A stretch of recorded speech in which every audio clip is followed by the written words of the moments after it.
प्रिय दोस्तों, आज फिर से आप लोगों के लिए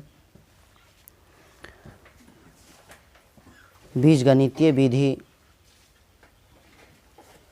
से हम लोग कैसे बनाएंगे वो वीडियो लेकर आए हैं, जिसमें 3.3 से देखेंगे और कितने नियम है बीजगणितीय विधि से वो हम बताएंगे। तो चलिए स्टार्ट करते हैं क्लास को। बीजगणितीय रूपों से हल करने के 3 तरीका है, बल्कि 3 तरीका एनसीईआरटी के बेस्ड पे हैं, लेकिन वैसे तो 5 हैं। फिर हम एनसीईआरटी के बेस्ड पर चलेंगे जिसमें 3 ही तरीका मेंशन किया गया और 3 ही तरीका से पूछा भी जाता है एग्जाम में। तो बीजगणितीय रूप में 3 तरीका है, जिसको पहला तरीका प्रतिस्थापन करते हैं, प्रतिस्थापन विधि। दूसरा विलोपन विधि,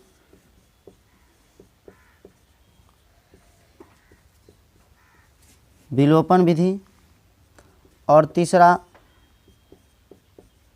वज्र गुणन विधि या वज्र गुणन खंडन विधि।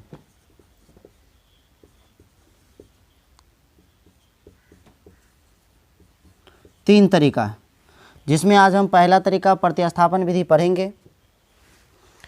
तो प्रतिस्थापन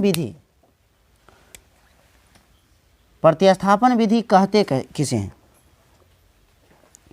प्रतिस्थापन विधि में हम लोग क्या करते हैं, एक चर का मान दूसरे चर के पदों में व्यक्त करके हम हल करते हैं, मान रख के दूसरे में और मान निकालते हैं, उसी को कहते हैं प्रतिस्थापन विधि। तो चलिए हम एक प्रॉब्लम ही लेते हैं, एक क्वेश्चन ही लेते हैं। 3.3 में आप देखिए, एक का आप कोई भी ले लीजिए। हम सबसे पहले 4 नंबर ले लेते हैं। 1 का 4 जो कि दशमलव में है, 0.2 x plus 0.3 y is equal to 1.3 है। और इसके बाद है 0.4x plus 0.5y is equal to 2.3। ये है समीकरण फर्स्ट और समीकरण सेकंड। तो समीकरण फर्स्ट और सेकंड में हम देखें तो दोनों का मान दशमलव में दिया, दोनों समीकरण, और समीकरण में दशमलव में दे चाहे रूट में दे, सभी का नियम एक ही होता है कि एक चर का मान दूसरे चर में व्यक्त कीजिए और दूसरे चर में व्यक्त करके आप मान निकाल सकते हैं। तो या तो इसे आप 2 तरीका से बना सकते हैं, या तो इस दशमलव को यहीं से हटा दीजिए या नहीं तो दशमलव रहने दीजिए। यानी कि आप इसे 2 तरीका से बना सकते हैं। तो क्या करते हैं हम, समीकरण फर्स्ट लेते हैं। 0.2 x प्लस में 0.3y इज इक्वल टू 1.3। अब इसका मान निकालना है। तो सबसे पहले दशमलव उड़ा ही देते हैं, हटा ही देते हैं, क्योंकि दशमलव उधर जाकर भाग देना ही पड़ेगा। तो दशमलव हटाने का क्या तरीका है? दशमलव हटाने का तरीका है कि दशमलव को हटा दीजिए और नीचा 1 दे दीजिए दशमलव के बदला में, और ये 0, ये हो गया। इसके बाद इसको हटा दिए, नीचा 0, और इसके बाद इसको हटाएंगे तो 1 0। तो हमें 1 का मान निकालना है। तो हम क्या करते हैं, x का मान ये हो गया, अब 2 ये 5, यानी कि ये x/5 हो गया, और हमें इसका मान निकालना है। और इसका मान निकालना है तो बाकी बात को दूसरी साइड ले जाएंगे, तो बाकी बात दूसरी साइड ले जाएंगे तो ये है 13 और ये 10 नीचे, और इधर उसको ले जाएंगे तो माइनस में होगा, क्योंकि इधर प्लस में है तो उधर जाएगा माइनस में होगा, तो ये हो जाएगा आपको 3 बच गया क्योंकि सब समाप्त हो गया, 3y/10। अब क्या करेंगे, अब इसका ये x/5 है और इसका घटा करेंगे तो ये 10 13 - 3y हो जाएगा। अब ये x का मान निकालना है, एक पद में व्यक्त करना है तो x को मान निकालना है, तो x को एक साइड रहने देते हैं, बाकी बात को दूसरी साइड ले जाएंगे, तो बाकी बात को दूसरी साइड ले जाएंगे तो 5 है इधर, बट्टा में 5 है तो उधर जाएगा गुणाम होगा, 13 - 13y/10, ये उधर जाएगा गुना होगा, तो गुना होगा तो 5 हो जाएगा, और 5 दूनी 10 कैंसिल हो गया। अब ये आ गया आपका x का मान आ गया आपको 13/2, भाग देंगे 2 से फिर से, माइनस 13/2 y आ गया। अब ये आ गया, तो अब इसका मान समीकरण जहाँ भी x होगा वहाँ पर रख देंगे, तो लिखेंगे यहाँ पर x का मान समीकरण सेकंड में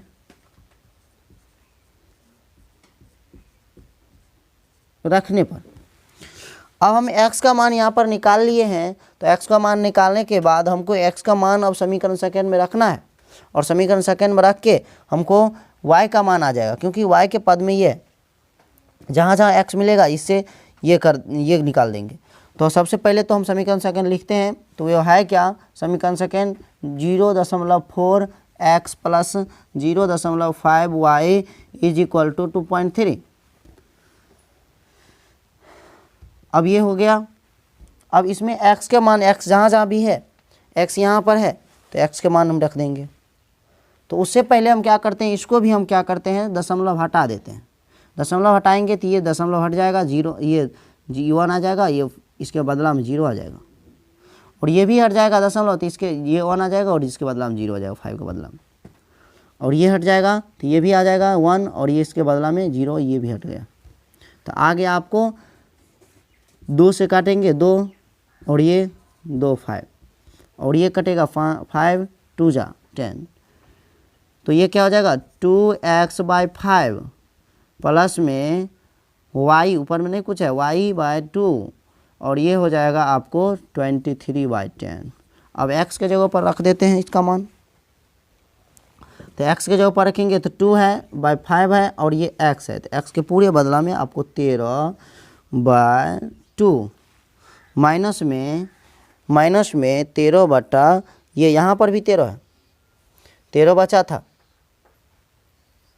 आप देख रहे हैं ये 13/3 है, ये 3 है, 3y/2 बचा था, तो 3 हो जाएगा 3y/2 प्लस में y/2 = 23/10। अब हमें यहाँ से सॉल्यूशन निकालना है, तो क्या करेंगे, इसको गुना करेंगे इससे, तो 2 कैंसिल हो जाएगा, तो 13/5 आ जाएगा। फिर यहाँ से करेंगे तो 2 कैंसिल हो जाएगा, 3/5 आ जाएगा, और y हो जाएगा, प्लस में y/2 हो जाएगा, 23/10 आ जाएगा। इसके बाद हमको क्या करना है, अब y को एक साइड रखना है, बाकी बात को दूसरी साइड, तो क्या करेंगे, इसको इधर रखेंगे तो क्या हो जाएगा y/2 माइनस वाले को बाद में ले लेते हैं, 3y/5 y = इधर उसको ले जाएंगे तो 23/10, माइनस में ये उधर जाएगा तो माइनस आ जाएगा, तो 13/5 हो जाएगा। अब यहाँ से y का मान निकालेंगे तो ये y ये इसका एलसीएम लेंगे 10, और ये हो जाएगा 5y, और ये हो जाएगा 6 - 6y = ये हो जाएगा आपको ये 10 और ये 23 और ये 13 दूनी 26। अब ये इतना आ गया। अब ये घटाएंगे तो -y आ जाएगा /10 और = इधर -3/10, और ये माइनस माइनस कैंसिल हो जाएगा और y का मान निकालना है तो y को मान 10 को उधर ले जाएंगे तो ये हो जाएगा 3/10 गुने 10, तो ये y का मान आ गया 3, y का मान आ गया 3। अब y का मान, अब देखिए यहाँ पर हम क्या करते हैं, y का मान समीकरण फर्स्ट या सेकेंड में रख दीजिए। y का मान आ गया 3, y इज इक्वल टू आ गया आपको 3, y is equal to 3, y is equal to आपको 3 आ गया। तो आपको बनाने के लिए 3 जब आ गया तो ये 3 मान रखेंगे, या तो समीकरण फर्स्ट में रख दीजिए या सेकेंड में रख दीजिए और y का मान 3 रख देंगे तो x का मान आ जाएगा। तो आप लोग इसको देख लीजिए, तब तक हम इसको बांध रखते हैं, इसको यहाँ तक देख लीजिए।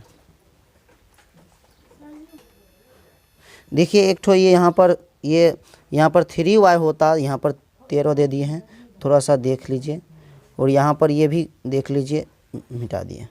तो यहाँ पर क्योंकि 3 ही होता, क्योंकि 3 है, यहाँ पर 3y है। चलिए तो आगे देखिए। तो चलिए अब हम लोग 5 नंबर पर चलते हैं। तो है क्या, √2x plus √3y is equal to 0। समीकरण फर्स्ट से हम लोग क्या कर रहे हैं, समीकरण फर्स्ट है √2x plus √3y is equal to 0, और ये क्या हो जाएगा इज इक्वल टू 0 हो गया, और 0 हो गया तो √2x वाले को उधर रखते हैं, बाकी बात को उधर √3y हो जाएगा। और ये आप x को मान निकालना है तो क्या हो जाएगा माइनस √3y इज बाई √2, ये हो गया। और समीकरण सेकेंड में, फर्स्ट निकालिए, समीकरण सेकेंड में रख देते, कोई दिक्कत नहीं। समीकरण सेकेंड में x का मान रखने पर क्या हो जाएगा, समीकरण सेकेंड क्या है, √3x minus √8y is equal to 0। और समीकरण सेकेंड में x का मान रखेंगे, x यहाँ पर है √3, और ये x के जगह पर यहाँ पर गुना करना होगा किससे, तो माइनस √3y बाई √2, इसके बाद माइनस √8 है, √8 दे दिए, y इज इक्वल टू 0। अब क्या करेंगे, तो √3 को √3 से गुना हो जाएगा तो ये स्क्वायर हट जाएगा तो माइनस 3 बच जाएगा, और 3 बच जाएगा, और ये √2 तो रहेगा ही, और ये हो जाएगा y, और ये हो जाएगा √8 y इज इक्वल टू 0। इसका एलसीएम लेंगे तो √2 हो जाएगा, और एलसीएम लेने के बाद √2 हो जाएगा, √2, और ये हो जाएगा आपको ये 3y का 3y रहेगा, और √2 से, क्योंकि एक नीचा में नहीं कुछ है तो एक लेंगे और एक से गुना करेंगे, ये √2 से गुना करेंगे √8 को तो हो जाएगा √16 और √16 जानते हैं कि हम होता है 4 इज इक्वल टू 0, ये हो जाता 4 लिख देते डायरेक्ट। तो ये √7y, ये क्योंकि ये पहले से माइनस में, ये भी माइनस में है, ये 7y by √2 is equal to 0, और हमको निकालना है किसका मान, तो y का, तो minus √7y is equal to 0 से गुना करेंगे। इसके बाद y बराबर 0 बाय √7, और y में 0 हम किसी में से भाग देते हैं तो 0 होता है। y का मान आ गया 0, और y का मान हम किसी समीकरण फर्स्ट या समीकरण सेकेंड में रखने पर आप देखिए y बराबर 0 समीकरण फर्स्ट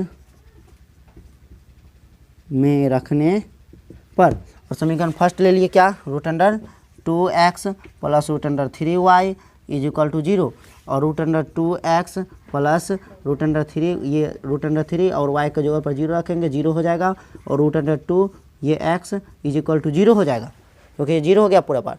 अब हमको x का मान निकालना है, तो x का मान निकालना है तो 0 बाई √2, और जब 0 से भाग देंगे किसी में तो जी x बराबर 0, यानी कि x का मान 0 और y का मान भी 0 आ गया। यही आपका आंसर होगा। और ध्यान दीजिए, आप ये 2 सवाल बना दिए, और आप सभी ये 3.3 के एक में जितना भी सवाल है आप उसे बना करके ट्राई कर लीजिए, पूरे रिवीजन कर लीजिए पूरे। चलिए अगला सवाल हम लोग बनाते हैं। तो चलिए अब 2 नंबर सवाल पे चलते हैं। तो है क्या, 2x plus 3y is equal to 11, 2x minus 4y is equal to 24 को हल कीजिए, और इससे m का वह मान ज्ञात कीजिए जिसके लिए y बराबर mx प्लस 3 और y बराबर एक्स प्लस 3 निकालने के लिए सबसे पहले इसमें है कुछ नहीं, प्रतिस्थापन विधि से आप x और y का समीकरण फर्स्ट और समीकरण सेकंड से x और y का मान निकाल लीजिए। और मान निकालने के बाद आपको ये y बराबर mx प्लस 3 जो दिया गया है, इसमें y और x का मान रख के आप m का मान निकाल सकते हैं, जो कि हम करने जा रहे हैं। तो समीकरण फर्स्ट ले लिए, समीकरण सेकंड ले लिए, और समीकरण फर्स्ट से हम क्या कर रहे हैं, हम समीकरण फर्स्ट से हम क्या करेंगे, 2x plus 3y is equal to 10 ये है। अब हमको एक चर में व्यक्त करना है, तो एक चर में व्यक्त करने के लिए हमें 2x को एक साइड रखते हैं और ये 11 माइनस 3y ले लेते हैं। और x का मान निकालना है तो x को एक साइड रहने देते हैं, 11 माइनस 3y/2 हो जाएगा। अब x का मान समीकरण सेकेंड में रखने पर क्या हो जाएगा, आपको ये 2x minus 4y is equal to minus 24 हो जाएगा। और आपको ये 2x के जगह पर आपको मान निकल आया है क्या, 11 माइनस 3y/2, ये मान हम रख दिया। x का माइनस है यहाँ पर, minus 4y is equal to minus 24 हो जाएगा, जो कि अब ये 2 कैंसिल हो जाएगा, गुना करेंगे 2 कैंसिल हो जाएगा और आपको बच जाएगा 11 माइनस यहाँ पर 4y है, नहीं ठीक है, ये ठीक है। तो ये 3y माइनस 4y बराबर माइनस 24 हो जाएगा। तो अब क्या करेंगे, ये 4 और 3 7 हो जाएगा। तो ये क्या हो जाएगा, -7y, और ये उस साइड जाएगा तो माइनस ये भी लग जाएगा, 11 में माइनस और माइनस 24 है तो दोनों जुड़ जाएगा तो -35 हो जाएगा। और 35 हो जाएगा तो ये 7 5 जा 35 कैंसिल हो जाएगा, और ये माइनस कैंसिल हो जाएगा, तो y बराबर हो जाएगा 5। और y का मान हमें 5 आ गया, तो y का मान 5 रखने के बाद देखिए y का मान 5 समीकरण फर्स्ट में रखने पर y बराबर 5 समीकरण फर्स्ट में रखने पर, और समीकरण फर्स्ट क्या है, 2x plus 3y is equal to 11 है। और इसमें हम क्या कर रहे हैं, y का मान रख रहे हैं, तो 2x है प्लस में 3 और y का मान हमें 5 आया है तो 5 लिख दिए, 11 हो गया। अब क्या करेंगे, 2x प्लस में 15 इज इक्वल टू 11, और 11 आ गया। अब इसे हमको 2x को एक साइड रहने देना है, और 11 और माइनस 15 हो जाएगा। ये आपको 2x इज इक्वल टू ये हो जाएगा -4, और ये कैंसिल हो जाएगा, 2 2 जा 4 हो जाएगा। x का मान हमें आ गया -2। अब हमें y का मान आ गया 5, y बराबर 5 आ गया, और x का मान हमें आ गया 2 -2 आ गया।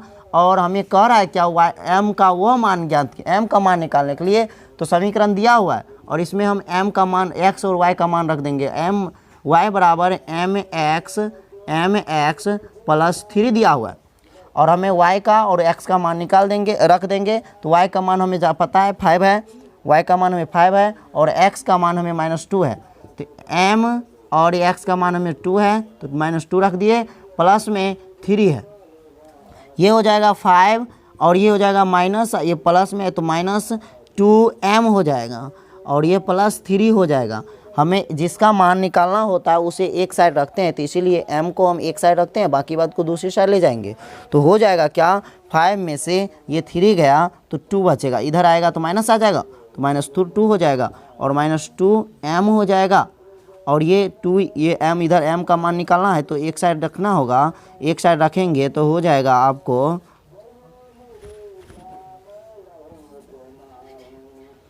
ये 2 को इधर लाएंगे तो -2 इज इक्वल टू m, और 2 कैंसिल हो जाएगा तो -1 बचेगा, यानी कि m बराबर हो जाएगा -1। आंसर ये हो जाएगा।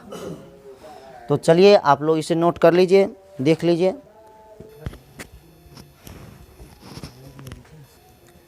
चलिए तो अब हम चलते हैं 3 नंबर प्रॉब्लम पे। कह रहा है क्या, निम्न समस्याओं में रैखिक समीकरण युग्म बनाने। सबसे पहले रैखिक समीकरण बनाएंगे युग्म, और उनके हल प्रतिस्थापन विधि द्वारा ज्ञात करने के लिए कह रहा है। तो हमको करना क्या होगा, दो संख्याओं का क्या कह रहा है, क्या सवाल दिया है क्या, पहला नंबर, दो संख्याओं का अंतर 26 है और एक संख्या दूसरी संख्या की 3 गुनी है, तो उन्हें ज्ञात कीजिए। मतलब x और y ज्ञात करना, यानी कि दोनों संख्याओं को ज्ञात करना होगा। तो हम मान लेते हैं कि दो संख्या, ये एक संख्या x है तो दूसरी संख्या y है। तो इससे अच्छा होगा कि हम मानते हैं कि पहली छोटी संख्या, बड़ी संख्या x है, छोटी संख्या y है।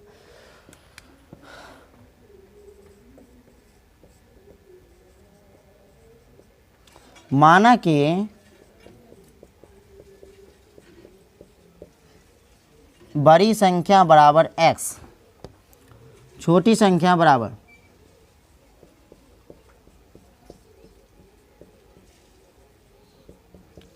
y। बड़ी संख्या x मान लिया, छोटी संख्या y मान लिया।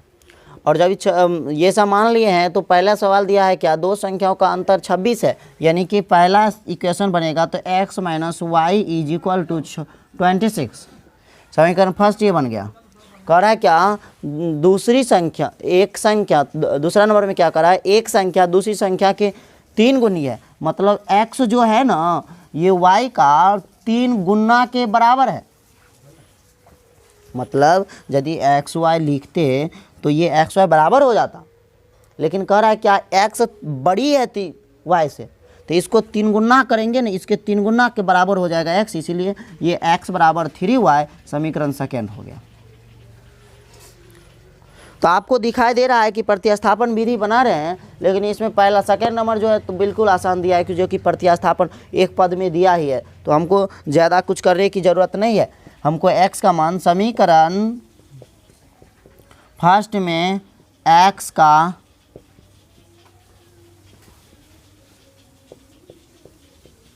समीकरण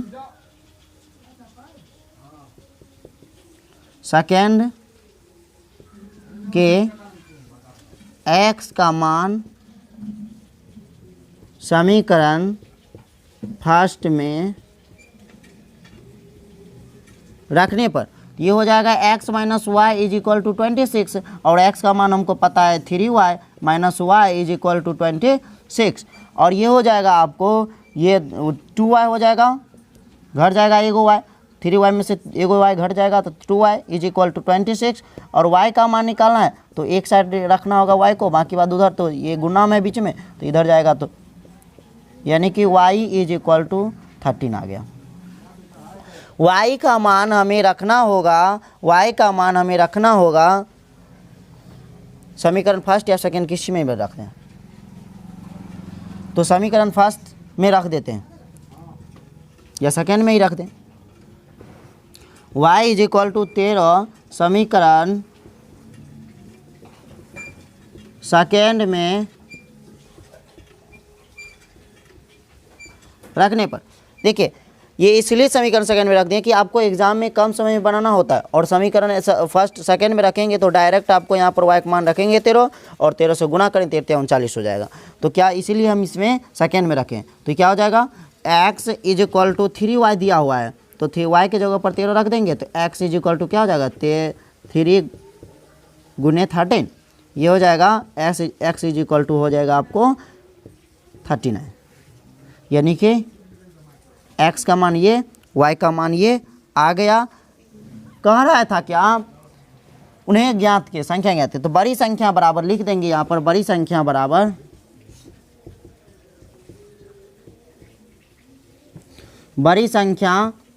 बराबर x जो माने हम थे वो x जो माने हुए थे, x का मान आ गया 39, और आप छोटी संख्या जो माने हुए थे y, छोटी संख्या बराबर y जो माने हुए थे वह आपको आ गया 13, तो आप लिख दीजिए 13, यानी कि यही था आपका प्रॉब्लम। तो इसमें क्या है समझिएगा कि ये लैंग्वेज वाला, भाषा वाला जो भी प्रॉब्लम होगा उसको आप माइन्यूटली बनाएंगे, यानी कि सही ढंग से आप बनाएंगे सोच के, तो आपको सही ही बनेगा। प्रोसेस ज़्यादा लंबा होता नहीं, आप देख रहे हैं उतना ज़्यादा लंबा होता नहीं है प्रोसेस, सिर्फ आपको लैंग्वेज को समझना होता है, इसलिए इसे आप नोट कर लें।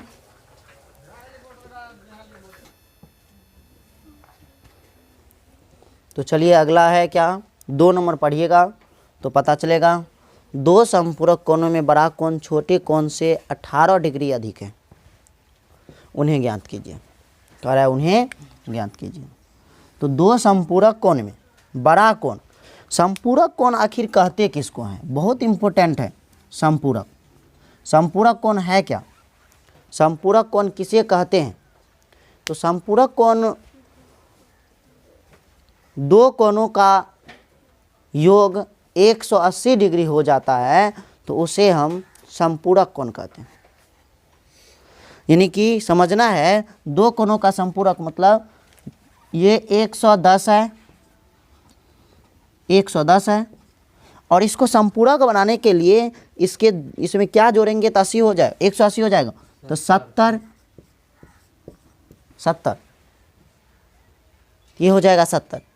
तो ये दोनों मिलाकर कोण 180 हो जाएगा, इसीलिए यानी कि आपका ये समपूरक हो गया। यानी कि दो कोणों का योग यदि 180 डिग्री हो जाए तो उसे समपूरक कहते हैं।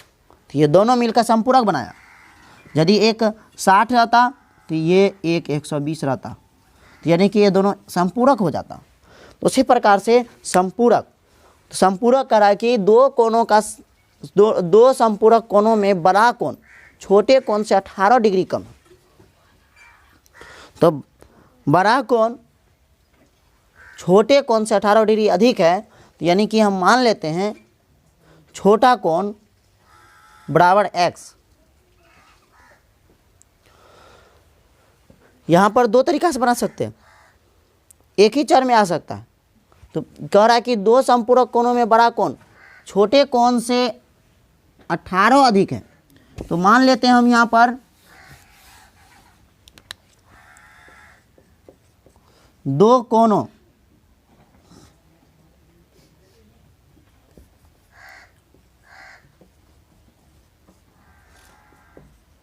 माना कि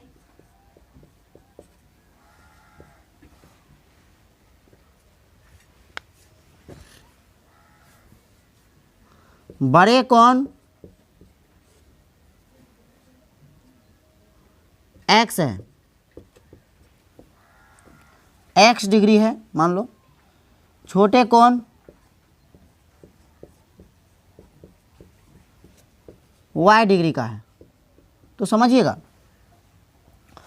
यदि बड़े कोण x डिग्री है, छोटे कोण y डिग्री है, तो बड़े और छोटे दोनों मिला करके आपको सबसे पहले संपूरक दिया है तो संपूरक होना चाहिए। पहला condition x plus y is equal to 180 होना चाहिए, जो कि अभी तुरंत बताया।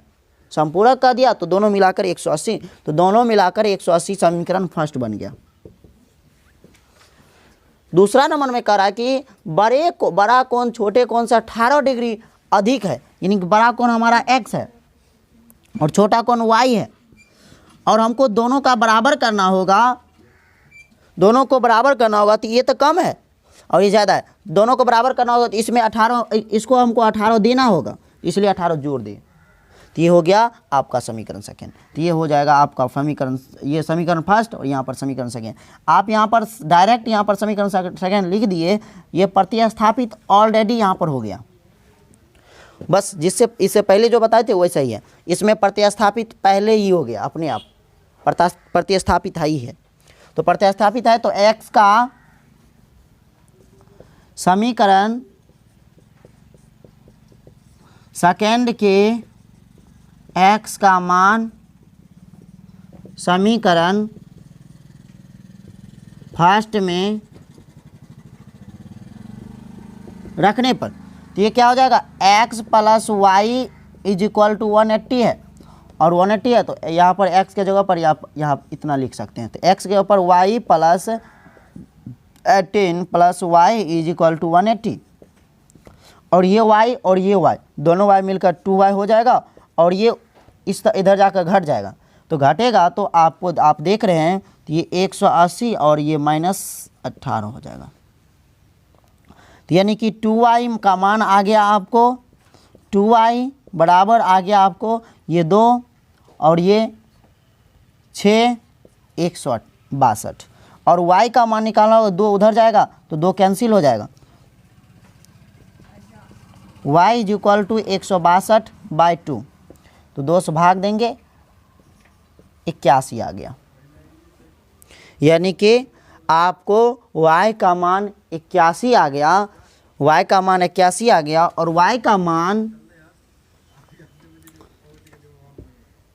का मान समीकरण फर्स्ट में या सेकंड में रखने पर, y का मान समीकरण फर्स्ट या सेकंड में रखने पर आपको मान आ जाएगा, फर्स्ट में रख देते हैं समीकरण, y का मान समीकरण फर्स्ट में रखने पर,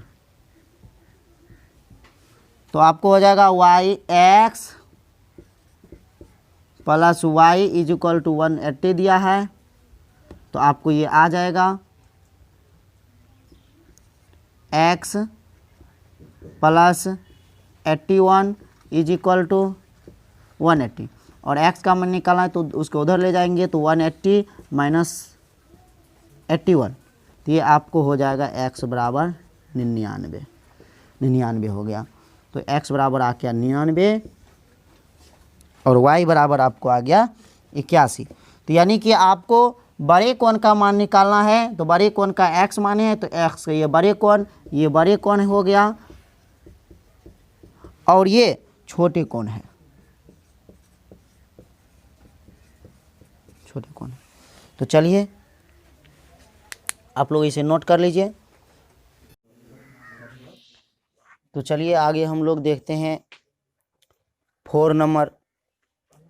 तो 4 नंबर में कह रहा है क्या, एक नगर में टैक्सी के भाड़े एक नियत भाड़े के अतिरिक्त चली गई दूरी पर भाड़ा सम्मिलित किया जाता है। 10 किलोमीटर दूरी के लिए भाड़ा 105 रुपया है तथा 15 किलोमीटर के लिए 155 रुपया है। नियत भाड़ा तथा प्रति किलोमीटर भाड़ा क्या है? एक व्यक्ति को 25 किलोमीटर की यात्रा करने में कितना भाड़ा देना पड़ेगा? तो सबसे पहले मेरा काम क्या होगा कि आपको नियत भाड़ा और प्रति किलोमीटर भाड़ा को मान लेना है। तो क्या करते हैं हम, नियत भाड़ा माना कि नियत भाड़ा इज इक्वल टू x रुपया है तथा प्रति किलोमीटर भाड़ा is equal to y kilometre है। तो आप मान लिए हैं x है y है। तो सबसे पहले आप देखिए नियत भाड़ा का मतलब क्या होता है। जैसे आप नियत भाड़ा का मतलब ये हुआ कि आप एक जगह है, स्टैंड है, किसी गाड़ी स्टैंड है, और उस गाड़ी स्टैंड से यहाँ से आप चल रहे हैं किसी जगह, या एक निश्चित होता है कि यहाँ तक जाने में आपका 10 किराया रहता है। यदि आप यहाँ उतर भी जाते हैं तो फिर भी 10 रुपया लेता है, यदि आप यहाँ उतर जाते हैं फिर भी 10 रुपया लेता है। एक नियत भाड़ा होता है, इसी को एक नियत भाड़ा कहा जाता है। और उसके बाद जितना किलोमीटर आप जा रहे हैं, यदि आप 10 किलोमीटर जा रहे हैं तो उसके अनुसार प्रति किलोमीटर के अनुसार लिया जाता है। तब इसके बाद नियत नहीं, उसके बाद प्रति किलोमीटर के हिसाब से आप जितना दूरी जा रहे हैं। तो वही कह रहा है कि आप मान लिए वही कि यहाँ से यहाँ तक की दूरी की नियत भाड़ा आप x मान लिए हैं, और इसके बाद आप जितना जा रहे हैं प्रति किलोमीटर यहाँ पर दिया हुआ है, नियत भाड़े के अतिरिक्त चली गई दूरी पर भाड़ा सम्मिलित किया जाता है। तो 10 किलोमीटर अतिरिक्त 10 किलोमीटर गया ना, 10 किलोमीटर के लिए भाड़ा 105 है, तो अतिरिक्त 105 है। 10 किलोमीटर गया, इसके अलावा 10 किलोमीटर गया तो 105 हो गया। यदि 105 हो गया तो आपको यहाँ पर ये भी भाड़ा नहीं दिया गया है कि प्रति किलोमीटर भी भाड़ा नहीं दिया गया है, तो कितना किलोमीटर ये दोनों मिला कर दिया 105, तो अब कितना होगा इसका भी ये भी नहीं पता है, लेकिन ये नियत भाड़ा है और ये प्रति किलोमीटर, तो वही चीज निकाल रहे हैं हम लोग। तो चलते हैं, तो मान के चलिए यदि आपका नियत भाड़ा यदि यहां से यहां तक का x 10 है, तो ये क्या हो जाएगा, नियत भाड़ा 10 प्लस में यदि आपका प्रति किलोमीटर यदि 10 किलोमीटर ये जाता है और 10 किलोमीटर जाता है या 15 किलोमीटर या 20 किलोमीटर जाता है, कुछ भी जाता है, तो इसका भाड़ा हमको प्रति किलोमीटर निकल जाएगा। तो उसे प्रति किलोमीटर 1 किलोमीटर जाने में मान के चलिए 25 रुपया, तो 10 किलोमीटर जाने में कितना, तो 25, 20 गुने 25। तो इस प्रकार से निकालेंगे x, इसको x माने तो x plus 10y is equal to 105। तो ये हो जाएगा आपको x plus 10y is equal to 105। समीकरण फर्स्ट हो गया। और समीकरण सेकेंड में आपको क्या करना होगा, x प्लस 15 किलोमीटर, उसके दूसरी बार क्या किया, 15 किलोमीटर आगे गया, तो 15y इज इक्वल टू 155 रुपया, इतना दिया गया हो। तो समीकरण फर्स्ट और समीकरण सेकेंड हो गया। और समीकरण फर्स्ट और समीकरण सेकेंड आ जाता है तो हमें आसानी से प्रतिस्थापन विधि हम निकाल सकेंगे। तो इसलिए हम क्या करते हैं, प्रतिस्थापन समीकरण फर्स्ट से x plus 10y is equal to 105। तो ये x इज इक्वल टू निकालना होगा, तो क्या करेंगे 105 माइनस 10y, और यदि x का मान अब समीकरण सेकेंड में रखेंगे, x का मान समीकरण सेकेंड में रखने पर x का मान समीकरण सेकेंड में रखने पर, तो है क्या, ये समीकरण सेकेंड है क्या, x plus 15y is equal to 155 यानी कि 155। तो अब देख रहे हैं क्या, x के जगह पर x यहाँ पर है और x की जगह पर हमको रखना कितना होगा, 105 माइनस 10y, तो 105 minus 10y plus 15y is equal to 155। तो अब हमको निकालना, इस दोनों को क्रिया करेंगे तो 15 में से 10 गया तो कितना बचेगा, 5y, और 5y बचेगा और 105 को उस साइड ले जाएंगे तो क्या होगा, 155 माइनस 105, और तो हो जाएगा आपको ये 5y इज इक्वल टू 50। और y का मान निकालना है तो ये आप काट दीजिए, तो y का मान निकल गया 10, y का मान आ गया 10, और y का मान आ गया 10, तो आप समीकरण फर्स्ट या सेकंड किसी में भी y का मान आप रख दीजिए, x का मान आ जाएगा। तो समीकरण फर्स्ट में रखते हैं, समीकरण फर्स्ट में y का मान रखने पर, तो समीकरण फर्स्ट है x plus 10y is equal to 105। तो आपको x का y का मान है क्या, तो x प्लस 10 और y का मान यहाँ पर बीच नहीं कुछ है तो गुना तो होगा, तो ये 10 हो जाएगा और इज इक्वल टू 105।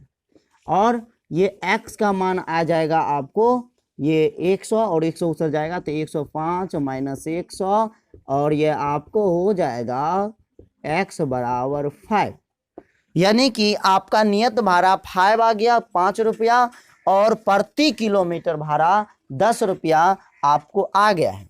तो यानी कि आपको लिख देना है यहाँ पर नियत भाड़ा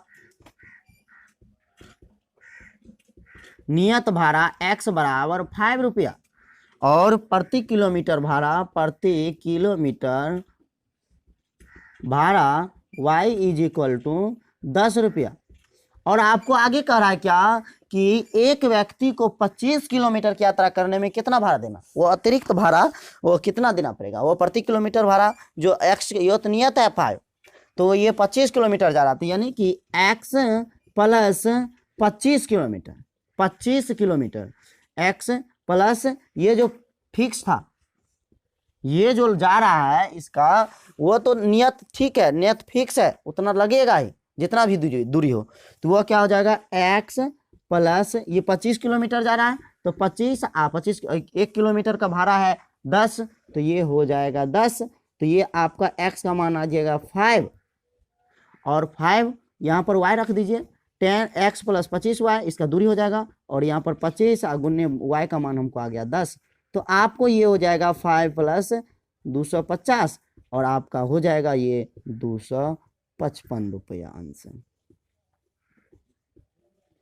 तो ऐसा देखिए, नोट कर लीजिए और आगे देखते हैं हम लोग। तो उसमें कुछ है नहीं, समीकरण बना के हम लोग निकल भी जा सकते हैं।